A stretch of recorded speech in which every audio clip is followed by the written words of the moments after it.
अस्सलाम वालेकुम, मैं हूँ शाहजेब खानजादा। डस्का में ज़िमनी इंतखाबात हुकूमत और अपोजिशन के दरमियान तनाज़े की नई बड़ी वजह बन गए हैं।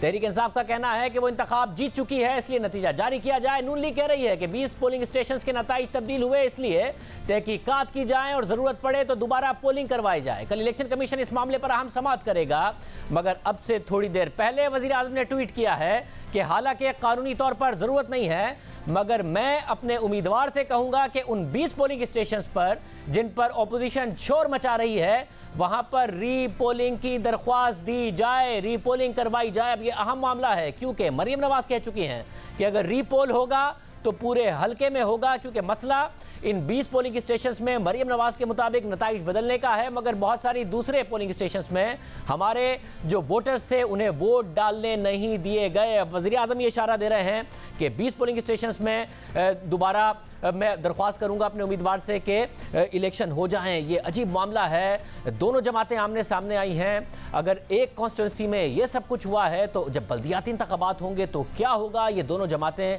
क्या करेंगी। एक ज़िमनी इलेक्शन में लाशें हमें गिरती नजर आई हैं, क्या करेगी नून लीग, इस सब पर बात करेंगे। हमारे साथ राना सनाउल्लाह साहब मौजूद हैं। राना साहब बहुत शुक्रिया मैं शो में ज्वाइन करने के लिए। राना साहब, ये जो कुछ हुआ ये आप दोनों जमातों के आमने सामने क्या धरा था, क्योंकि बाद में तो फिर बल्दियाती इंतखाबात आने हैं, आप लोगों ने क्या करना है, तो क्या होगा इस सारे में मामला जब आप दोनों आमने सामने होंगे? शाहजेब, ये एक प्रोपेगंडा है और इस प्रोपेगंडे को इस्टेब्लिश करने के लिए ये हुकूमती वज़रा जो हैं ये कल वहाँ डस्का भी जाके प्रेस कॉन्फ्रेंस कर रहे थे। इसमें किसी सियासी जमात का किया धरा नहीं है। ये बड़ी वाज़ेह बात है कि ये हुकूमत का किया धरा है और हुकूमत की इमा पे और हुकूमती कैंडिडेट की इमा पे हुकूमती उम्मीदवार को जितवाने के लिए लोकल पुलिस और इंतज़ामिया जो है उन्होंने 20 लोगों को, 20 प्रिजाइडिंग ऑफिसरों को उठाया। वहाँ पे एक फार्म हाउस है, वहाँ पे उनको रखा गया। वहाँ पे फरदौस आशिक अवाम साहबा खुद बजाते खुद मौजूद थी वहाँ पे और पूरे रिजल्ट्स का इंतज़ार किया गया। और जब ये देखा कि उस रिजल्ट जो अब तक इकट्ठा हो चुका है 340-41 पोलिंग स्टेशन का, वहाँ से ये हार रहे हैं, तो उसके बाद उनके बैग खोले गए, उनसे नया रिजल्ट तैयार करवाया गया और उसके मुताबिक फिर हमारी जो लीड थी उसको कवर करके 7,827 वोट की लीड बनाई गई। ये वो फिगर है जो फरदौस आशिक अमान जब वहाँ पे ये कार्रवाई सारी मुकम्मल कर चुकी थी तो इन्होंने को रात 2:30-3 बजे को 3 बजे के करीब 4 बजे के इन्होंने जो है वो रिजल्ट अनाउंस किया। दूसरी बात ये है कि कस्बा जो है डस्का, उसका तकरीबन कोई 100 के करीब पोलिंग स्टेशन है, वो पाकिस्तान मुस्लिम लीग नून का स्ट्रॉन्ग होल्ड है। इन्होंने बाकायदा लोगों की ड्यूटी लगाई हुई थी अपने बंदों की। उनमें असजद मल्ली जो उनका उम्मीदवार है उसका भाई मौजूद था। ये हर पोलिंग स्टेशन के बाहर आते थे, आगे हवाई फायरिंग करते थे। कोई झगड़ा नहीं था किसी से, कोई सामने झगड़ा करने वाला नहीं था। फायरिंग करते थे, भगदड़ मचती थी, वोटर जो वहां पे लाइनों में लगे होते थे वो घरों को वापस चले जाते थे। इन्होंने इस तरह से डस्का में हमारी लीड को जो है, मगर राना साहब अगर यही इंतजामिया पंजाब हुकूमत की होगी, तो इस तरह से राना साहब करने की जो है वो उन्होंने कोशिश। अब इंतजामिया अगर पंजाब हुकूमत की होगी, जाहिर है इलेक्शन कमीशन ने इस बात का नोटिस लिया। इलेक्शन कमीशन ने ही बताया कि आईजी पुलिस रिस्पॉन्ड नहीं कर रहे थे, चीफ सेक्रेटरी अनअवेलेबल हो गए थे और हमारे लोगों हमसे ट्रेस नहीं हो रहे थे। अब इलेक्शन कमीशन समाअत भी कर रहा है, इस हवाले से फैसला भी दे देगा, मगर ये इस बात की निशानदही नहीं कर रहा है कि अब आइंदा जो भी सियासत होगी उसमें यही कुछ होगा और अगर बल्दियाती इंतखाबात होने इंतजामिया यही होगी तो आप क्या लाशें गिर रही होंगी। इस हद तक नफरत हो गई है सियासत में, इस हद तक कारकुन आमने सामने होंगे। नहीं शाहजेब, ये बड़ी चालाकी के और बड़ी अय्यारी के साथ जो है ये लाशों के गिरने को अपने इस अमल से, लाशों के गिरने का 20 प्रिजाइडिंग ऑफिसर को उठाने से कोई ताल्लुक नहीं है। जहां जहां से इन्होंने 20 प्रिजाइडिंग ऑफिसर उठाए हैं वहां पे कोई लाश नहीं गिरी। पूरे कस्बा डस्का में जहां पे इन्होंने कोई जो है वो 50 जगह पे हवाई फायरिंग की है वहां पे कोई लाश नहीं गिरी। वहां पे इन्होंने पोलिंग बंद करवाया, वहां पे इन्होंने लोगों को वोट का हक इस्तेमाल नहीं करने दिया, वहां पे कोई लाश नहीं गिरी। ये लाशों का मामला तो डस्का शहर से 20 मील दूर दो ग्रुप जो थे वो इलेक्शन में आमने सामने हुए और वहां पे उनका झगड़ा हुआ। वो एक सिंगल इंसिडेंट है जिसमें दोनों तरफ से लोग जख्मी हुए और दोनों तरफ से एक एक जो है वो हलाकत हुई है। राज साहब अब ये मगर राज साहब ये को जो है वो डस्का के इलेक्शन में जो फायरिंग करके इन्होंने वोट को रोका उससे और प्रिजाइडिंग ऑफिसर को उठाने से जो है वो मंसूब कर रहे हैं। राज साहब मगर इसमें मसला है। मैं एक मसला जानना चाह रहा हूं कि अगर ये लाशों का ताल्लुक नहीं है तो कम से कम आप ये तो कह रहे हैं ना कि इन्होंने 20 जो ऑफिसर्स थे उनके साथ क्या किया। अब अगर बल्दियाती इंतखाबात होते हैं या आइंदा कोई भी इंतखाबात होते हैं, आप लोग इस बात के मुखालिफ हैं कि जो पोलिंग स्टेशन पर फौज नहीं होनी चाहिए, ज़ाहिर है आपने 2018 में उस पर भी बहुत ज़्यादा सवालात उठाए हैं, तो इंतज़ामिया यही होगी तो उसके बाद इसी किस्म के वाकयात होंगे। तो एक कॉन्स्टिट्यूंसी थी, आपके वर्कर्स भी एक्टिव थे, मीडिया पर भी सारी की सारी फुटेजेस आ गई, तो ये तो बड़ी तबाही होगी आगे जाके। जिस भी किस्म के इंतखाबात होंगे अगर वो कराएं तब भी मसला, अगर ये इंतजामिया कराए तब भी मसला, और फिर आमने सामने होंगे आप सब। शाहजेब, अब लोग अपने वोट की कदर को, उसकी इज्जत को पहचान चुके हैं। अब ये वोट चोर जो हैं, जिन्होंने ये इलेक्शन चोरी करने की कोशिश की और ये पकड़े गए हैं वहां पे डस्का में, तो ये बाज आए, फ्री फेयर इलेक्शन होने दे। क्यों ये फायरिंग करवा रहे थे सारा दिन? और वो जो फायरिंग कर रहे थे मोटरसाइकिलों के ऊपर लोग, उनको क्यों नहीं पकड़ा पुलिस ने? ये जो प्रिजाइडिंग ऑफिसर जिन लोगों ने अगवा किए हैं, इनको दे ना सजा। वो जुल्फकार विर्क जो है डीएसपी, जब उसको डस्का से ट्रांसफर करवाया इलेक्शन कमीशन ने बाकायदा ऑर्डर करके, उसको क्यों उन्होंने सीआईए का डीएसपी लगाया? क्यों उसे उस इलाके का इंचार्ज लगाया जहां से ये 20 लोग जो है वो उठाए गए हैं? वो जिस फार्म हाउस पे उनको रात रखा गया है 10-12 घंटे, उसकी निशानदेही हो चुकी है। अगर इलेक्शन कमीशन के पास इख्तियार मौजूद है, किसी नए इख्तियार की जरूरत नहीं है।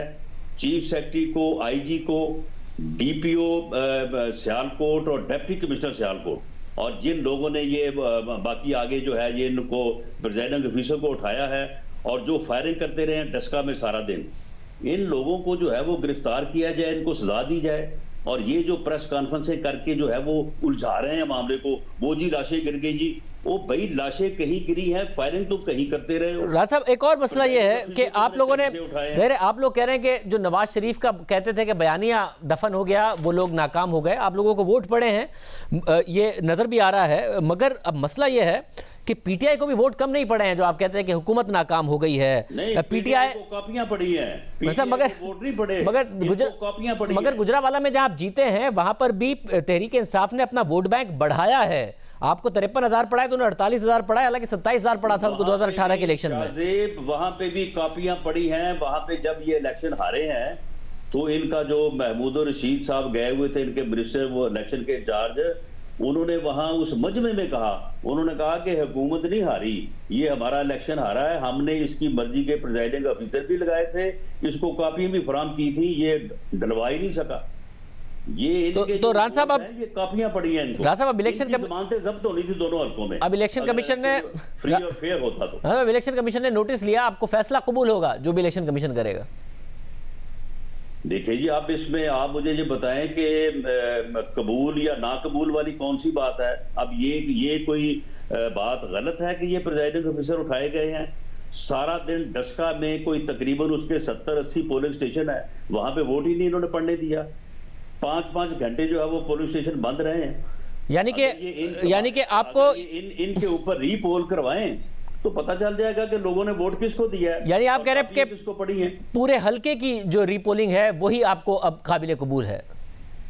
देखें शाहजेब, ये तकरीबन 100 पोलिंग स्टेशन ऐसा बनता है, 20 के इन्होंने प्रिजाइडिंग ऑफिसर उठा के रिजल्ट तब्दील किए हैं जो बिल्कुल राइटिंग ऑन दी वॉल है, उसमें अब कोई साबित करने वाली बात नहीं है। और दूसरा जो डस्का पूरा शहर है उसके पोलिंग स्टेशन पे फायरिंग, कोई किसी सबूत की जरूरत नहीं है, सबके सामने वो फुटेज चल रही है और वहां पे पोलिंग जो है वो बंद रहा है 4-4, 5-5 घंटे। तो ये को तकरीबन 100 से ऊपर पोलिंग स्टेशन बन जाता है। इसलिए हमारी ये राय है, कोई डिक्टेशन नहीं है या हम कोई जो है वो हम ये राय दे रहे हैं कि जब 100 से ऊपर पोलिंग स्टेशन ये बनता है तो मुनासिब होगा, बेहतर होगा कि पूरे हल्के में रीपोल हो जाए। बहुत शुक्रिया। रनसनउल्लाह साहब हमारे साथ मौजूद थे। हमारे साथ मौजूद हैं फवाद चौधरी साहब भी। फवाद चौधरी साहब से भी बात करेंगे। फवाद चौधरी साहब बहुत शुक्रिया हमें शो में ज्वाइन करने के लिए। फवाद चौधरी साहब, आपका नैरेटिव है कि जी हम शफाफ इंतखाबात चाहते हैं, उसके लिए इमरान खान साहब जंग लड़ते हैं। सिर्फ एक सीट जो थी भी नून लीग की, उसके ऊपर इलेक्शन कमीशन भी एक प्रेस रिलीज इशू कर रहा है। वो कह रहा है जी ना आईजी साहब मिल रहे थे, ना चीफ सेक्रेटरी अवेलेबल थे, लोगों ने भी फ़ोन बंद कर लिए थे, और वो एक सीट के 20 पोलिंग स्टेशन नतीजा तब्दील कर देते हैं। और करना ही था, 500,000 वोट से जीत जाते, 7-7,500 वोट की तब्दीली जो कि ट्वीट किया गया। क्या वजह है कि अपने पूरे बयानी के अगेंस्ट ये सारा का सारा अपना बयानिया खड़ा कर दिया? नहीं, बिल्कुल भी बयानिए के अगेंस्ट खड़ा नहीं किया हमने। तो कल भी जाके सियालकोट में, डस्का में भी यही बात कही कि देखिए फैसला जो है, हतमी फैसला जो है वो तो इलेक्शन कमीशन ने करना है, और जो भी फैसला इलेक्शन कमीशन करेगा उसको हम तस्लीम करेंगे। लेकिन जो जहां तक इस बात का ताल्लुक है कि आपका वोटिंग जो है वो कंसोलिडेट होकर रिजल्ट अनाउंस होना है, this is a legal provision.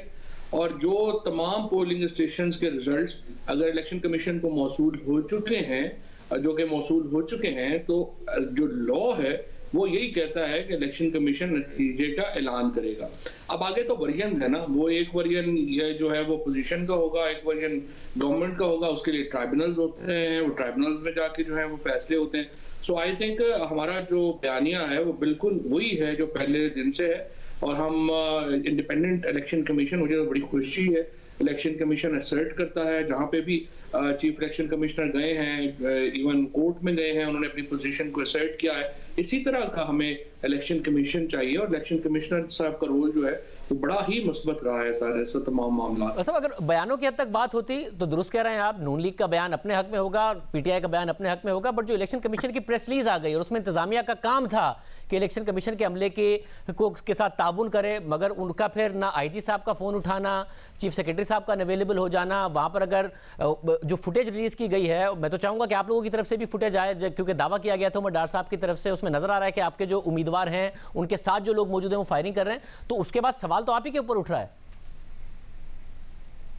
पहली बात तो यह है कि जो आईजी साहब हैं या चीफ सेक्रेटरी हैं, 100% उनको इलेक्शन कमीशन का जवाब देना चाहिए, और election commission under the constitution bound है तमाम इदारे उनके साथ कोऑपरेट करने को, और जो इदारे इलेक्शन कमीशन के साथ कोऑपरेट नहीं करते, इलेक्शन कमीशन उनके खिलाफ कार्रवाई इनिशिएट कर सकता है। दैट इंक्लूड्स क्रिमिनल कार्रवाई ऑल्सो, क्योंकि इलेक्शन कमीशन के जो इवन जो रिटर्निंग ऑफिसर्स हैं उनके पास भी मजिस्ट्रेट के इख्तियार होते हैं, तो यकीनी तौर के ऊपर वो कार्रवाई जो है वो इनिशिएट कर सकते हैं। जहाँ तक फुटेज की बात है, कल मैं डस्का गया था और वहाँ पर जो सूरत हाल थी, जिस तरीके से जो बच्चे जो अपनी जान से गए हैं उनके माँ बाप का जो हाल था, जो वहाँ पर एक कैफियत है, वो तो बिल्कुल ही अनफॉर्चुनेट है, बड़ा अफसोसनाक है। और मेरी नज़र में ये नतीजा देखिए, हम कह तो देते हैं फ्रेंकली कि फौज को इलेक्शन प्रोसेस में आना नहीं चाहिए, अलहदा हो जाना चाहिए, लेकिन हमारे यहाँ राइवलरीज हैं, एक कितनी ज़्यादा एक लॉ एंड ऑर्डर की कंडीशंस हैं कि वहाँ पे इम्पोर्टेंट है कि हम इदारों की मदद लें। और हमें शौक तो बड़ा होता है कि सारे काम जो हैं वो अलहदा हो जाएंगे, फौज के बगैर हो जाएंगे, होते नहीं। और इसी तरह से ये जो एक इलेक्शन कमीशन का जो रिजल्ट का मामला है, जो उन्होंने प्रेस रिलीज इशू की है, वो उनकी एक सवाबदीद है, उन्होंने प्रेस रिलीज इशू की है। दूसरी तरफ ये है कि उनके पास तमाम पोलिंग स्टेशन के रिजल्ट्स आ चुके हैं।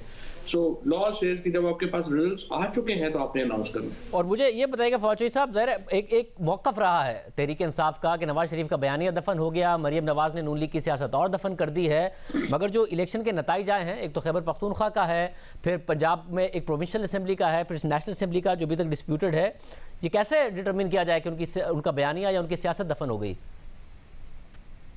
नहीं, देखिए जी, बयानिया सियासत में ये तो बात आपकी है कि क्योंकि वो टिकट के ऊपर आएंगे तो वो बात जो है वो होगी। हकीकत ये है कि हर जगह के ऊपर दो बड़े ग्रुप्स हैं। इसमें अगर आप देखें तो पीपल्स पार्टी पंजाब में बिल्कुल जो है वो फारिग हो गई है, इसमें अगर आप वोट उठा के देखें तो बिल्कुल ही नहीं है। इसी तरह से जो ये खैबर पख्तूनख्वा का जो मुकाबला है, हर एक को पता है कि अगर परवेज खट्टक साहब और लियाकत खट्टक दोनों सगे भाई अगर आपस में लड़ पड़ेंगे तो क्या ज़ाहिर नतीजा आएगा, और उसमें जो है वो यही नतीजा आना था। इसी तरीके से जो यहाँ पे इलेक्शंस हैं वजीराबाद में, और जो यहाँ पे जो वजीराबाद के इलेक्शन तो हम 27,000 से हारे थे, इस बार 5,000 से हारे हैं। ये इलेक्शन जो है इसमें तकरीबन 33,000 से ये इलेक्शन जो है वो हारे थे पिछली दफा, इस दफा हम ये इलेक्शन जीत गए हैं।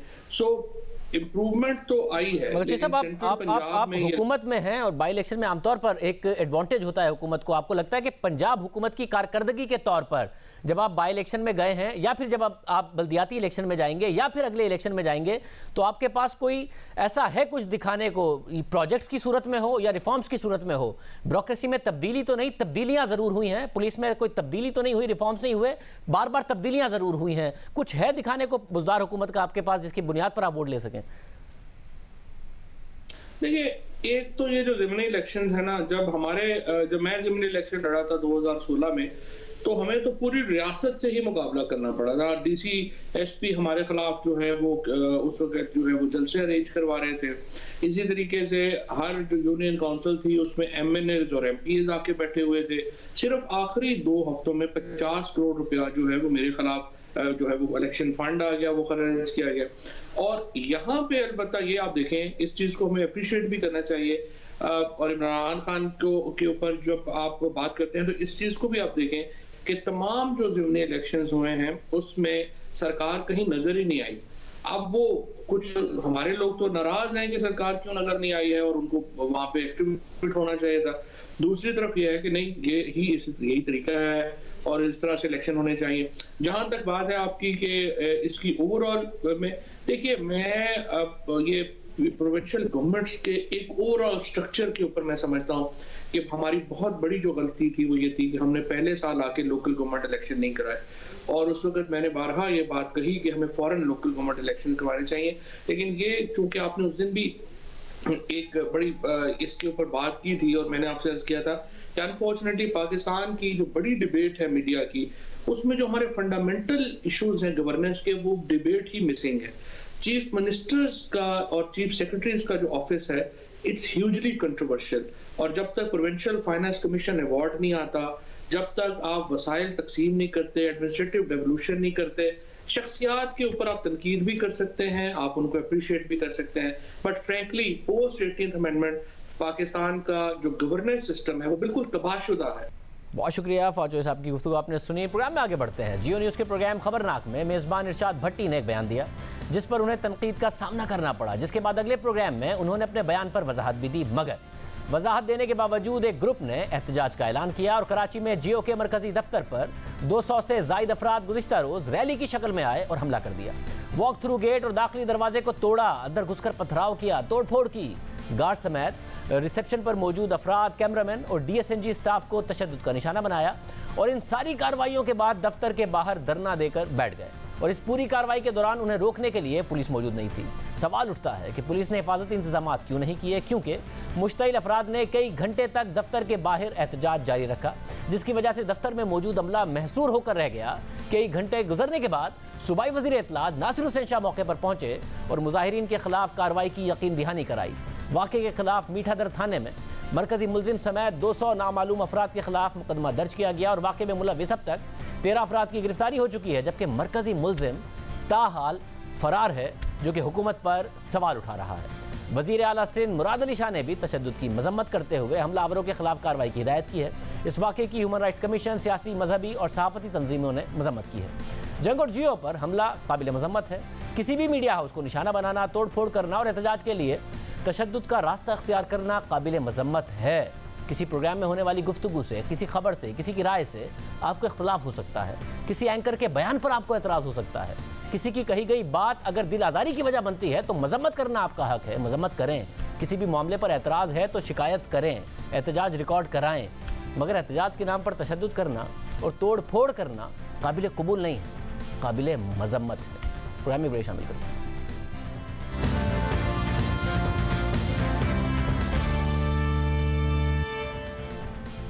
तहरीक इंसाफ की वफाकी हुकूमत और पीपल्स पार्टी की सिंध हुकूमत एक और मामले पर आमने सामने आ गई हैं और यह मामला तहरीक इंसाफ के रहनुमा और सिंध असेंबली में अपोजिशन लीडर हलीम आदिल शेख की गिरफ्तारी और गिरफ्तारी के बाद जेल में रवैये का है। वफाकी हुकूमत सिंध हुकूमत पर तनकीद कर रही है कि हलीम आदिल शेख को सियासी इंतकाम का निशाना बनाया जा रहा है और उनके साथ जेल में नारवा सलूक इख्तियार किया जा रहा है। आज वफाकी वज़ीर इत्तला शिबली फराज ने इल्ज़ाम आयद किया कि सिंध हुकूमत हलीम आदिल शेख को सियासी इंतकाम का निशाना बना रही है। हलीम आदिल शेख पर किए जाने वाले तशद्दुद का कोई इखलाकी और कानूनी जवाब नहीं है। शिबली फराज ने मुतालबा किया कि सिंध हुकूमत हलीम आदिल शेख को फौरी तौर पर रिहा करे। हलीम आदिल शेख की गिरफ्तारी से मुताल्लिक तहरीक इंसाफ के रहनुमा और वफाकी वजीर अली जैदी का भी आज सख्त मौक़िफ़ सामने आया।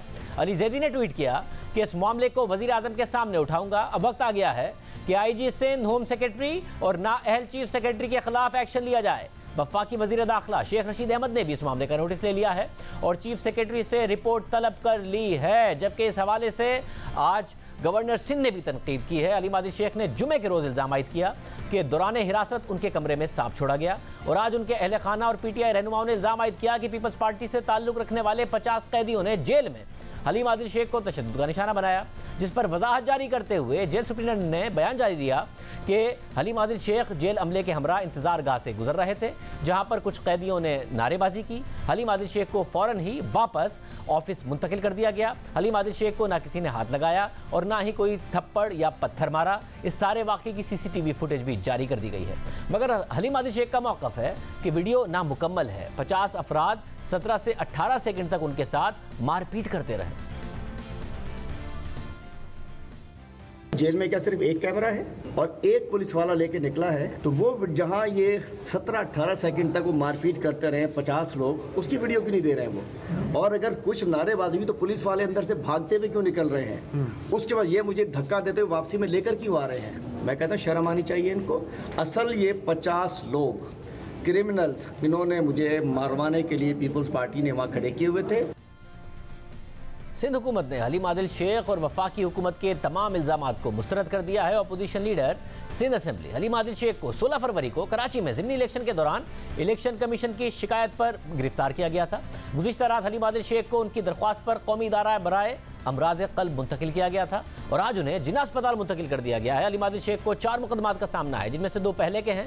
2 मुकदमात गुज़िश्ता हफ्ते कराची में ज़िमनी इलेक्शन के दौरान बनाए गए थे। इस हवाले से बात करने के लिए हमारे साथ मौजूद हैं सूबाई वजीर सईद गनी साहब। सईद गनी साहब बहुत शुक्रिया। सईद गनी साहब, पीपल्स पार्टी तो फख्र करती है कि हम पॉलिटिकल विक्टिमाइजेशन नहीं करते, फिर कहते हैं कि जी हमारे दौर में सियासी कैदी नहीं है, पॉलिटिकल विक्टिमाइजेशन के वैसे खिलाफ आप बात करते हैं। हलीम आदिल शेख साहब का गिरफ्तार होना, फिर उनका कहना कि उन पर तशद्दुद किया जा रहा है, उनके कमरे में सांप छोड़ा जा रहा है, क्या पीपल्स पार्टी अपनी वैल्यूज के अगेंस्ट जा रही है? नहीं, ये मैं समझता हूँ कि तासुर बिल्कुल गलत है। हम अपने उसी रवैये पर कायम हैं और आज तक हमने किसी के खिलाफ भी पॉलिटिकल विक्टिमाइजेशन नहीं की। PTI के कई रहनुमा बशमूल हलीम आदिल शेख के जो कुछ करते रहे, जिस किस्म की ज़बान इस्तेमाल करते रहे, हमने आज तक कुछ नहीं किया। ये वाक़यात शुरू होते हैं जिस दिन एक मलीर डिस्ट्रिक्ट में गैर कानूनी कब्जे के खिलाफ एक मुहिम चली और उसमें बहुत सारे मकामात पर गैर कानूनी कब्जे ख़त्म कराए गए। उनमें 2 जगहें ऐसी निकल आई जिनका ताल्लुक हलीम आदिल शेख साहब से बनता था, जो आपके सामने जिस तरह उन्होंने जाकर वहाँ पर भी सिविल एडमिनिस्ट्रेशन के लोगों के ऊपर हमलावर हुए, वहाँ जो मशीनरी थी उनके ऊपर तोड़फोड़ करवाई, पथराव करवाया, वो सारी चीजें रिकॉर्ड पर हैं। आपके जो कैमरे थे उन्होंने अपनी आंखों से दिखाया वो सारा। वैसे मगर जो पंजाब में नून लीग के रहनुमाओं के साथ हुआ, उन्होंने कहा कि हमारे पास अदालत के ऑर्डर्स मौजूद थे, उसके बावजूद हमारी इमारतें गिरा दी तहरीक इंसाफ की हुकूमत ने। क्या आपने वही किया उनके साथ? क्योंकि हलीम आदिल शेख साहब भी कह रहे हैं मेरे पास अदालत के स्टे ऑर्डर्स मौजूद थे, उसके बावजूद ये किया गया, तो ये पॉलिटिकल विक्टिमाइजेशन नहीं थी? नहीं शाहजेब, अगर ऐसा था for the sake of the argument, अगर ऐसा था तो क्या ये जायज था कि वो गाड़ियों पे हमले करते, लोगों पे पथराव करवाते, या ये तरीका मुनासिब था कि वो अदालत में चले जाते कि जी आपका स्टे ऑर्डर है, उसके बावजूद सिंध हुकूमत ने या DC मलिक ने ये काम किया है? वो ज्यादा मुनासिब तरीका था ना। तो FIR जो है वो इस बात पे नहीं कटी कि उन्होंने कहा कि जी हमने स्टे ऑर्डर के बावजूद कर दिया। FIR इस पे कटी कि उन्होंने पथराव करवाया, हंगामा आराई करवाई और गाड़ियों के शीशे तोड़वाए जो मशीनरी वहां मौजूद थी। उसके बाद उसी दिन इन लोगों ने जाकर वहां सुपर हाईवे ब्लॉक करवाई और वहां भी ये साहब मौजूद थे, कई घंटे तक लोग परेशानी का शिकार रहे। उस पर एक FIR हुई। ये FIRs हो गई। अगर हमने विक्टिमाइज करना होता तो हम उसी दिन उनको गिरफ्तार कर लेते। उसमें वो गिरफ्तार नहीं हुए। अब पुलिस की कार्रवाई थी, पुलिस ने क्यों नहीं किया, क्या नहीं किया, हमने कोई उनको फोर्स नहीं किया कि अब जाकर ये कार्रवाई करें और गिरफ्तार करें उनको। इलेक्शन के दिन सुबह 8:30 बजे उन्होंने सुना प्रेस कॉन्फ्रेंस की, मैंने तो नहीं देखी लेकिन सुना है, वो मीडिया को उन्होंने बताया कि मैंने सुबह 8 बजे प्रेस कॉन्फ्रेंस करनी है। उस दिन वो खुद कह रहे हैं कि जी मुझ पे हमला हो सकता है, और उसके बाद आपके मीडिया के चैनल सारे दिखाते रहे कि हलीम आदिल शेख मुसल्ला लोगों के साथ बिल्कुल ऑटोमेटिक वेपन्स लेकर उस पूरे हल्के में फिरता रहा। हमने कुछ नहीं किया। हमने इलेक्शन कमीशन को खतूत लिखे, हमने उनसे इल्तिजा की कि जनाब कोड ऑफ कंडक्ट के तहत कोई MP MNA नहीं जा सकता, लेकिन इलेक्शन के दिन तो ये भी पाबंदी होती है कि अगर किसी के पास लाइसेंस वेपन है तब भी वो वेपन का वहां जाकर नुमाइश नहीं कर सकता, वेपन्स लेकर नहीं जा सकता। ये शख्स ना सिर्फ वेपन्स लेकर जा रहा है बल्कि पोलिंग स्टेशन के अंदर घुस रहा है, बदतमीजी कर रहा है, पोलिंग के अमले से बदतमीजी कर रहा है, पुलिस के एहलकारों से बदतमीजी कर रहा है। लिहाजा इसको रोका जाए, इसको निकाला जाए। इलेक्शन कमीशन का अपना खत आता है जिसमें वो पुलिस को ये हिदायत देते हैं कि इस शख्स को हल्के से बाहर निकालें आप, और उसी में लिखा हुआ है कि ये असलहे के साथ प्राइवेट लोगों के साथ पोलिंग स्टेशन में जा रहा है और हल्के का पूरा गश्त कर रहा है, जिससे हैरेसमेंट फैल रही है। इलेक्शन कमीशन का खत कह रहा है। उस खत की रोशनी में जब पुलिस ने इसको निकालने की कोशिश की तो उसी मकाम पर फायरिंग्स हुई है, और वो वीडियो ने सबने देखी है। अब वहां पर अगर कोई फायरिंग कर रहा है, इलेक्शन के दिन कर रहा है, वोटर्स को हरासा कर रहा है और वेपन्स लोगों को नजर आ रहे हैं, उस पर अगर कोई FIR होती है, उस पर गिरफ्तारी होती है, तो इसको अगर कोई पॉलिटिकल विक्टिमाइजेशन कहता है तो शायद कोई कहता रहे, लेकिन बुनियादी तौर पर तो ये कानून का नफाज है। नहीं, मगर उस दिन आप जो आपने वाकयात नरेट किए, इलेक्शन कमीशन ने नोटिस लिया, आपने उसके बाद गिरफ्तार कर लिया, मगर गिरफ्तार करने के बाद जो 2 पुराने केसेस थे उस पर भी पुलिस ने अरेस्ट कर लिया, तो ये फिर पॉलिटिकल विक्टिमाइजेशन नहीं है? जो पहले नहीं अरेस्ट किया था वो केसेस भी डालकर फिर दोबारा अरेस्ट कर लिया।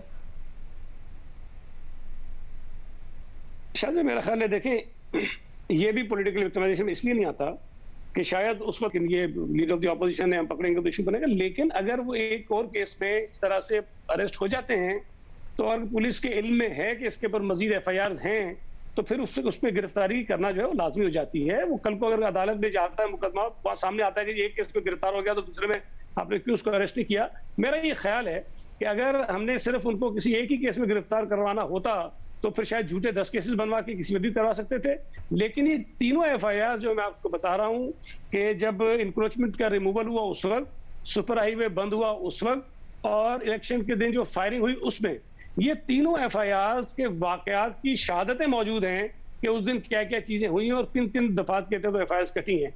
तो इसमें अगर कोई ये तासुर ले रहा है तो मैं समझता हूँ ये गलत है, इसमें कोई पॉलिटिकल विक्टिमाइजेशन नहीं है, इसमें प्योरली कानून की खिलाफ वर्जी हुई है, नजर आई है, इलेक्शन कमीशन ने एडमिट किया है, उस पर पुलिस ने कार्रवाई की है। अब उसमें अगर हुकूमत को जिम्मेदार ठहराया जाए तो ये बढ़ी जाती है। मगर फिर काबिल कबूल शफाफ तहकीकात कैसे हों, क्योंकि वफाकी हुकूमत तो इंदिया दे रही है, वफाकी वज़रा गवर्नर सिंध भी कि IG की तब्दीली का इंदिया दिया जा रहा है, इस हवाले से खत भी लिखा है तो कि विक्टिमाइज किया जा रहा है अली मादिल शेख साहब को। फिर ट्रांसपेरेंट कैसे हो तहकीकात जो काबिल कबूल हो?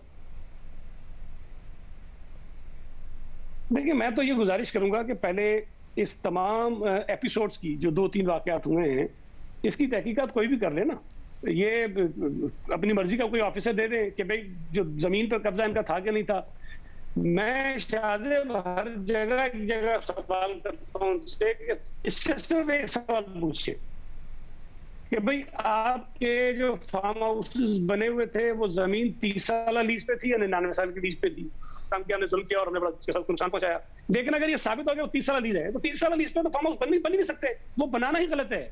तो अगर इस किस्म की चीजें हैं तो गवर्नर साहब को भी, वजीर आजम को भी, इन तमाम लोगों को देखना चाहिए कि हलीम आदिल शेख एक जाना पहचाना इस हवाले से, जाना नहीं, मुझे नहीं पता और कितनी जमीनों पे कब्जे होंगे, लेकिन जाना जाता है कि ये कब्जा करता है जमीनों पे, ये नोन है, इसकी शौहरत इस तरह की है। लेकिन अगर उस शख्स के लिए ये पूरी सूबाई हुकूमत के साथ जो अगर नबरदाजमा हो जाएंगे, उस जंग में खड़े हो जाएंगे, वहां थ्रेट करना शुरू कर देंगे चीफ सेक्रेटरी को, IG को, दीगर ऐसे ऑफिसर्स को जो फेडरल गवर्नमेंट के मुलाजिम हैं, तो मैं समझता हूँ कि ये बड़ी ज्यादती, इस तरह निजाम चल नहीं सकता है। बहुत शुक्रिया सैयद साहब की गुफ्तगू आपने सुनी। प्रोग्राम में ब्रेक शामिल करते हैं, कोराम पर बात करेंगे।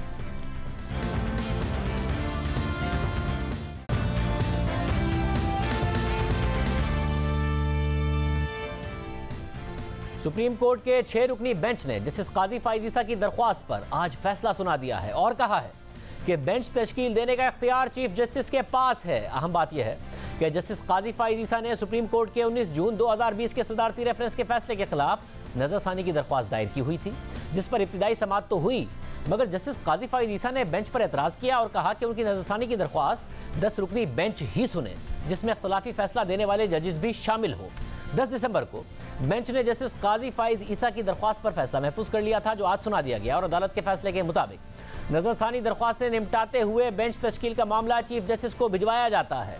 बेंच तश्कील देने का इख्तियार चीफ जस्टिस ऑफ पाकिस्तान के पास है।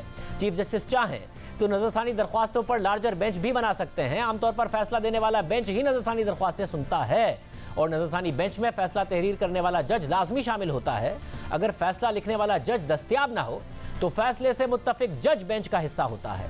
तहरीरी फैसले के मुताबिक नजरसानी रूल्स एक्ट ऑफ पार्लियामेंट नहीं है। सुप्रीम कोर्ट में नजरसानी की दरख्वास्तें सुप्रीम कोर्ट रूल्स के तहत दायर होती हैं और इन दरख्वास्तों में दरख्वास्त गुजार को महदूद रखा गया है। रजिस्ट्रार ऑफिस मामला चीफ जस्टिस को भेजे ताकि बेंच की तश्कील का हतमी फैसला हो सके। इस फैसले से 6 रुकनी बेंच के जस्टिस मंजूर मलिक ने इख्तलाफ किया है। जस्टिस मंजूर मलिक का इख्तलाफी नोट अभी तक सामने नहीं आया।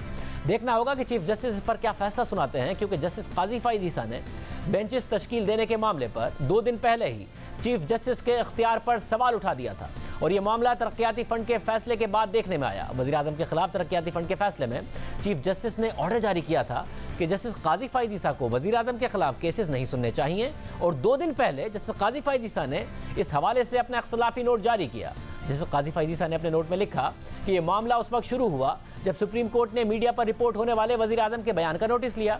एक ऐसा बयान जो बज़ाहिर आइन से मुतज़ाद है, मगर यह मामला गैर मामूली तौर पर निमट गया जो मुबैना तौर पर कानून की खिलाफ वर्जी थी। इसके सही तरीके से तफ्तीश नहीं की गई। इसके बजाय सुप्रीम कोर्ट के एक जज की सरजरिश कर दी गई और उसे अपनी आइनी जिम्मेदारियां अदा करने से रोक दिया गया।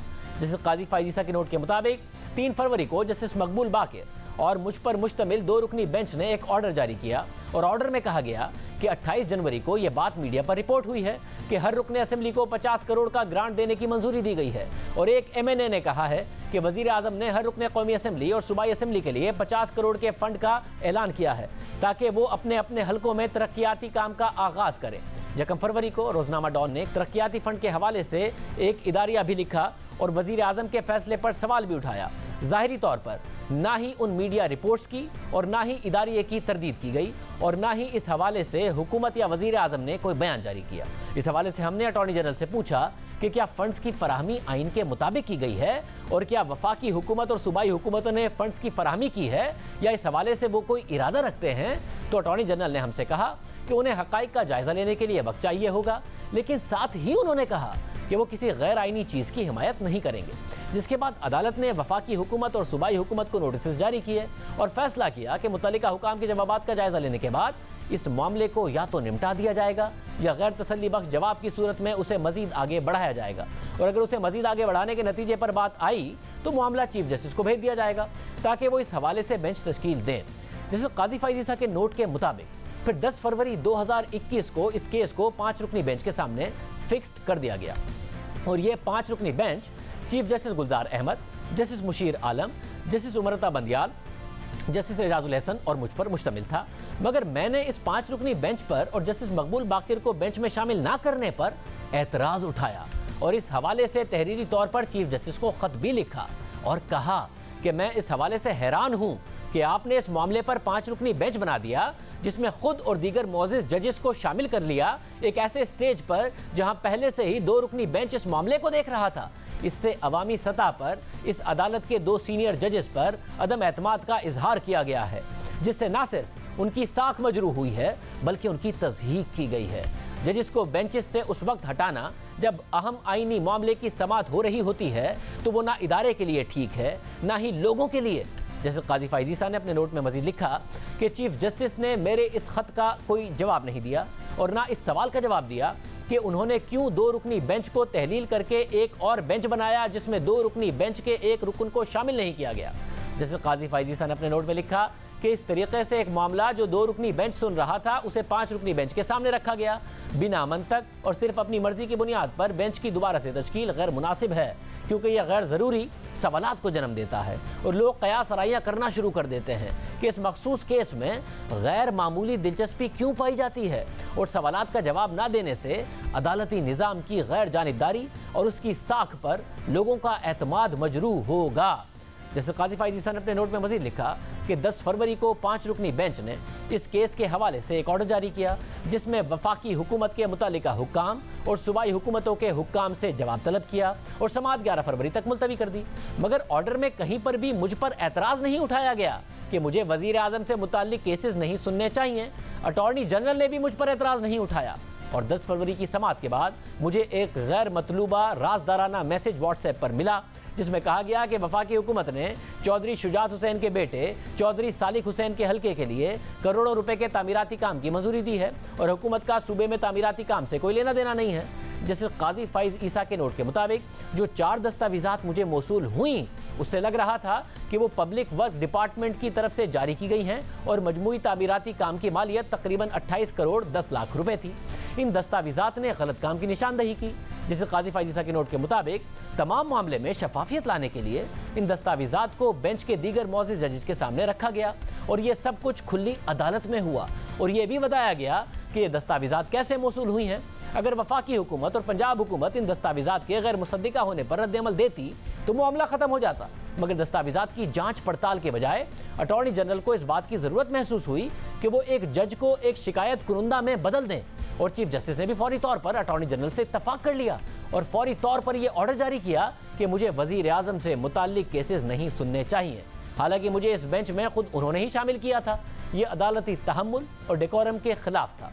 11 फरवरी की समाअत में चीफ जस्टिस यकतरफा तौर पर दीगर जजेस से बातचीत किए बगैर खुली अदालत में इस नतीजे पर पहुंचे कि एक जज को वजीर आजम से मुताल्लिक केसेस नहीं सुनने चाहिए और वो अपनी सीट से उठकर चले गए, जिससे दीगर जजेस भी उठकर जाने पर मजबूर हो गए।